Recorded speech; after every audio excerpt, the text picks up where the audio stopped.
અમારું ભવિષ્ય એકદમ પૂરું થઈ ગયું. તું કેટલા ધોરણમાં છે? 10માં. તારા બુક્સ ક્યાં છે? બધું લટાઈ ગયું હવે. કેવી રીતે? મોદી સાહેબ, અમારા ગરીબી હા, તમે ગરીબ વિરોધી જ બની ગયા. અરે ગરીબો તમે ચોટી લાયા હો ભાઈ. અમે ભારતના નાગરિક નથી, અમે ભારત કઈ બહારથી આવ્યા છીએ, બાંગ્લાદેશી છીએ, અમે પાકિસ્તાની છીએ. સરકારનું તો હાથ પેટ દેના કોઈ અમારાને હેકા લે ને તો એમના મારાને હેકા લાગશે જ. અને એમને કોઈ પાણી પીવા વાળું નહીં મળે અને એમને કોઈ એનો હાટકું નહીં મળે. અમારે નોકરી રોજગાર નહીં, અમે શું કરીએ અને ક્યાં જઈએ અમે? કે નાના છોકરાઓ ભણતર ગણતર બધું ક્યાં મેકવાનું અમારે?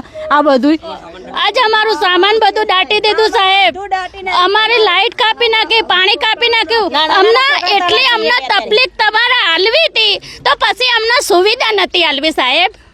અમને સુવિધા નથી આપી. અમારે છે ને અમને આશરો આપો, બીજું કશું જોતું નહીં. અમારા આવડા છોકરા લઈને સાહેબ જવાનું છે. ગરમીનું રાત્રે વરસાદ પડે, હેરાન થઈએ છે સાહેબ. બહુ ભૂષણ તરશે. છોકરાઓ જુઓ જેવા રોવે છે. અમારું કોઈ આધાર જ નહીં સાહેબ. અહીંયા આગળ કોરોના જોયો, પ્લેગ જોયો, અમે ઘણી ધરતીકંપ જોયો, પણ આ પ્રકોપ તો અમને બહુ ભારે લાગ્યો. એ પ્રકોપની તો અમે ઉઘરી ગયા, પણ આ પ્રકોપથી અમને ઉગારનાર કોણ છે?